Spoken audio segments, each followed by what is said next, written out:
taariikhda Soomaaliya waxaa soo maray hogaamiyayaal badan laakiin waxaa jira kuwa magacooda wali lagu xusuusto deganaansho dimuqraadiyad iyo isku day ay ku ilaalinayeen dawladnimada mid ka mid ah hogaamiyayaashaasi wuxuu ahaa madaxweynihii labaad ee Jamhuuriyadda Soomaaliya Cabdirashiid Cali Sharmaarke laakiin su'aashu waxay tahay sidee nin ka soo bilaabay nolol caadi ah ugu dambeynna u noqday madaxweynaha dalka maxaa dhacay sanadihii uu hogaanka hayay yaa ka dambeeyay dilkiisii ee magaalada Laascaanood sidee dhimashadiisu u bedeshay jihadii Soomaaliya muuqaalkani waxa ku falanqeyn doona noloshiisii oo dhan laga soo bilaabo caruurnimadiisii ilaa maalintii ugu dambeysay ee noloshiisa Cabdirashiid Cali Sharmaarke wuxuu dhashay sanadkii 1919 magaalada Haradheer ee gobolka Mudug dalka Soomaaliya xilligaas ma ahayn dal xor ah qaybo badan oo dalka kamid ah waxa ka jiray gumaysi sidoo kale dadka Soomaaliyeed waxay ku noolaayeen duruufo adag qoyskiisu wuxuu caan ku ahaa ixtiraam iyo barbaarin wanaagsan yaraantiisu wuxuu bartay Quraanka Kariimka iyo culuumta aasaasiga ah sida ay caado u ahayd bulshada Soomaaliyeed ee xilligaas intii uu korayay wuxuu ahaa wiil xiiseeya waxbarashada maamulka iyo arrimaha bulshada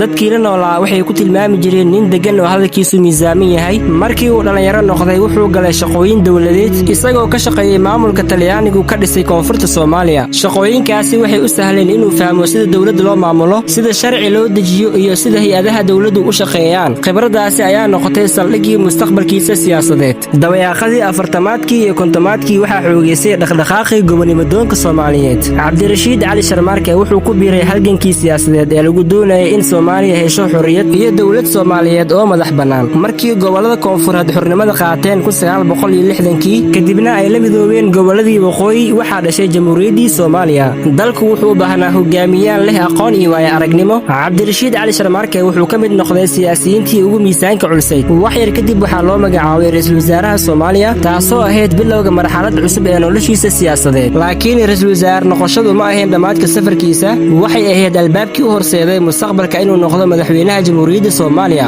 markii Jamhuuriyadda Soomaaliya la aasaasay 1 Luulyo 1960kii shacabka Soomaaliyeed waxay lahaayeen rajo weyn dadku waxay aaminsanaayeen in dawladdu horseedi doonto horumar midnimo iyo xasilooni Cabdirashiid Cali Sharmaarke wuxuu ka mid noqday siyaasiyiintii ugu firfircoonaa xilligaasi bishii Luulyo 1960kii waxaa loo magacaabay ra'iisul wasaaraha Jamhuuriyadda Soomaaliya xukuumaddiisa waxay wajahday caqabado waaweyn sida isku dhafka laba nidaam oo kala duwan waqooyi iyo koonfur dhismaha ciidanka booliiska iyo hay'adaha dawladda abuurida sharciyo mideeya dalka horumarinta waxbarashada caafimaadka iyo adeegyada bulshada inkastoo caqabadahaasi jireen wuxuu caan ku noqday deganaansho iyo wada tashi wuxuu doorbiday in khilaafaadka lagu xalliyo wada hadal intii xoog loo adeegsan lahaa sidaan wada ognahay Cabdirashiid wuxuu si weyn u daneyn jiray xiriirka dibadda wuxuu xiriir la yeeshay dalal badan oo Afrika iyo Carabta ah isagoo Soomaaliya u matalay shirar caalami ah dawladda Soomaaliya markaasi waxay taageerisay halgankii xornimadoonka Afrika iyadoo sidoo kale adkeynaysay xiriirka ila lahayd wadamada dariska iyo dunida inteeda kale sanadkii 1967 waxaa la qabtay doorashadii madaxweynihii xilka hayay Aadan Cabdulle Cusmaan Aadan Cadde ayaa mar kale u tartamay xilka Cabdirashiid Cali Sharmaarke isaguna wuxuu isu sharaxay xilka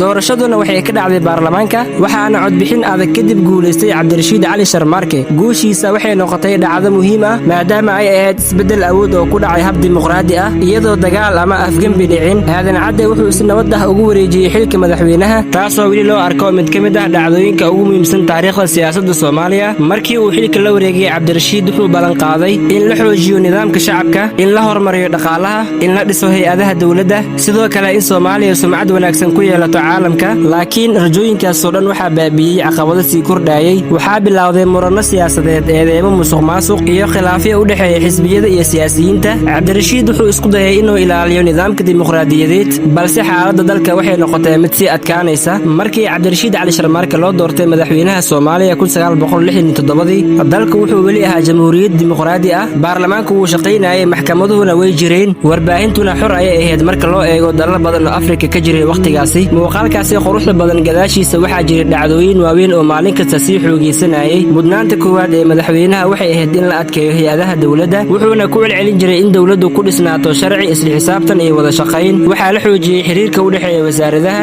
maamulka gobolada iyo hay'adaha dawladda inkastoo ay caqabadu ugu weyn ay ahayd dhaqaale yari xilligaas dhaqaalaha Soomaaliya wuxuu inta badan ku tiirsanaa xoolaha nool beeraha iyo ganacsiga dekedaha dawladuna waxay isku dayday inay horumariso kaabayaasha dhaqaalaha balse dakhliga dalka wuu koobnaa halka baahida dadkuna ay sii kordhaysay waxaa intaa dheeraa in Soomaaliya kharash badan ay ku bixisay difaaca iyo amniga Cabdirashiid wuxuu ku dadaalay in Soomaaliya xiriir wanaagsan la yeelato dalalka Afrika Carabta iyo dunida inteeda kale wuxuu difaacay mabda ah in dalalka Afrika ay iska kaashadaan horumarka iyo nabadda sidoo kale dowladda Soomaaliya waxay sii waday taageerada ay u fidinaysay halganadii gobonimo doonka ee qaaradda Afrika. Cabdirashiid inkastoo uu ahaa hogaamiye degan, laakiin dowladdiisii waxay la kulantay dhibaatooyin badan. waxaa sii kordhayay khilaafaadka u dhexeeya xisbiyada iyo siyaasadda, eedeymo musuqmaasuq oo loo jeediyay qaar ka mid ah mas'uuliyiinta, cabashooyin ka imaanaya shacabka oo ku saabsan adeegyada dowladda, iyo tartan adag oo siyaasadeed. doorashadii baarlamaanka ee 1969 ayaa sii kordhisay muranka siyaasadeed, iyadoo ay soo baxeen eedeymo la xiriira musuq iyo saameyn lagu yeeshay codadka. xaaladaasi waxay dhaawacday kalsoonidii ay shacabka qaar ku qabeen nidaamka dimuqraadiyadda.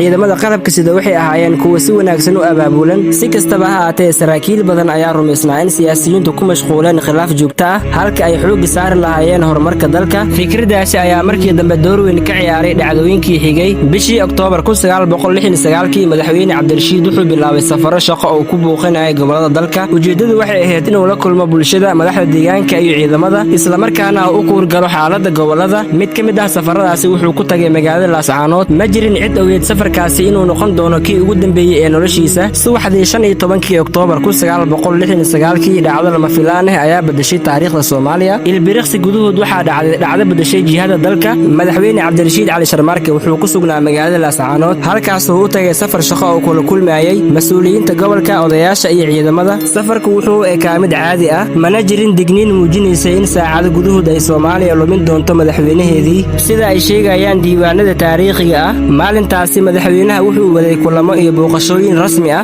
markii uu ka soo baxay mid ka mid ah goobihii uu booqanayay, isagoo ay hareeraha ka joogeen ilaaladiisa, ayaa si lama filaan ah rasaas loo furay. ninkii rasaasta ridayna ma ahayn qof dibadda ka yimid, wuxuu ka tirsanaa ilaaladii madaxweynaha. rasaastii ayaa si toos ah u haleeshay Cabdirashiid Cali Sharmaarke. inkastoo la isku dayay in gargaar degdeg ah loo fidiyo, laakiin dhaawacyadii soo gaaray aad bay u culsaayeen. waxaana halkaas ku geeriyooday madaxweynihii Jamhuuriyadda Soomaaliya Mudane Cabdirashiid Cali Sharmaarke, Allah u naxariistee. xaqiiqada taariikhiga ah ee la isku raacsan yahay waxay tahay in dilka uu geystay askari ka tirsanaa ilaaladiisa. ninkaasi waxaaba isla markii gacanta ku dhigay ciidamada ammaanka, kadibna waxaa la horgeeyey maxkamad, waxaana lagu xukumay dil. xukunkaasina waa la fuliyey. laakiin su'aasha ugu weyn ee xilligaasi la isweydiiyey waxay noqotay, ma keligiis ayuu go'aankaasi qaatay mise waxaa jiray cid kale oo ka dambaysay? halkaani ayay taariikhdaasi ku kala qaybsantaa. waxaa la xaqiijiyey in madaxweynaha uu dilay askari ka tirsanaa ilaaladiisa, laakiin ma jirto caddayn rasmi ah oo la xaqiijiyey oo muujinaysa in shirqool ballaaran uu ka dambeeyey. sannado badan waxaa jiray mal-awaalo kala duwan. qaar waxay aaminsanaayeen inuu ahaa fal askariga keligiisa uu qaatay, qaar kalena waxay soo jeediyeen inay jiri karto abaabul siyaasadeed,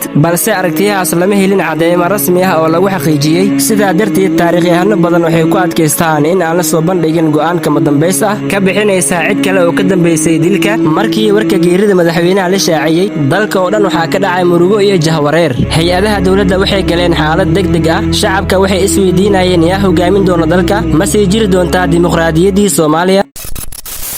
waxay ahayd su'aal aan markaasi cidna jawaab u haynin. laakiin 6 maalmood oo keliya kadib dhacdo kale ayaa dhacday. 21 Oktoobar 1969 ciidamada qalabka sida ayaa afgambi kula wareegay taladii dalka. dilkii madaxweyne Cabdirashiid wuxuu noqday dhacdadii ugu dambeysay ee xilligii dowladii rayidka ahayd ee Soomaaliya. waxaa furmay bog cusub oo taariikhda dalka ah. dilkii madaxweyne Cabdirashiid Cali Sharmaarke wuxuu Soomaaliya geliyey xaalad siyaasadeed oo aad u adag. dowladii rayidka ahayd waxay wajahday jahwareer, cabsi iyo hubanti la'aan. dad badan ma ogeen waxa xigi doona.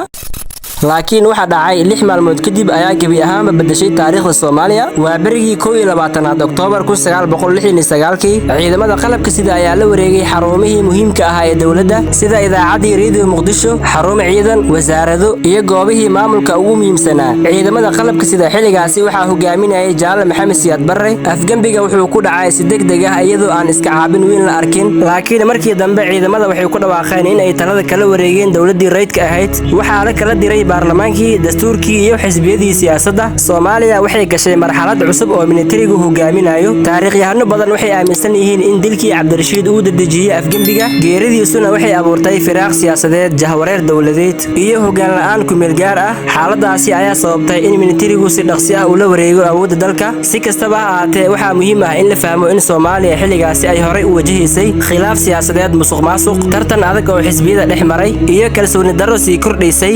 sidaa darteed afgembiga laguma xiriirin karo hal dhacdo oo kaliya balse wuxuu ahaa isku darka dhibaatooyin muddo soo jiray. Cabdirashiid Cali Sharmaarke inkastoo muddo kooban xilka hayay haddana waxaa lagu xusuustaa inuu ahaa hogaamiye degan, siyaasi jecel wada hadalka iyo madaxweyne aaminsan nidaamka dimuqraadiyadda sababtoo ah wuxuu ka tirsanaa hogaamiyaashii dowladii rayidka ahayd ee ugu dambeeyay ka hor xukunkii militariga. Dad badan waxay aaminsan yihiin in haddii uu sii noolaan lahaa laga yaabo in taariikhda Soomaaliya ay qaadi lahayd waddo kale, laakiin taariikhdu ma bixiso fursad kale. Cabdirashiid Cali Sharmaarke wuxuu ahaa nin ka soo bilaabay nolol caadi ah kuna dhamaado inuu noqdo madaxweynaha Jamhuuriyadda Soomaaliya. Safarkiisa siyaasadeed wuxuu ka turjumayay rajooyinkii Soomaaliya ee xilligii xorriyadda kadib. Dilkiisuna wuxuu noqday mid ka mid ah dhacdooyinkii ugu saameynta badnaa taariikhda dalka. Ilaa maanta magaca Cabdirashiid Cali Sharmaarke wuxuu weli ku nool yahay xusuusta dadka Soomaaliyeed. Haddii ay dhacdadaani taabatay qalbigaaga ha ku ekaanin daawasho oo kaliya. Subscribe saar channelka, la wadaag qof kasta oo jecel taariikhda Soomaaliya. Ku raab fikirkaaga qaybta faalooyinka. Taariikhdu way nooshahay inta aynu xusuusano.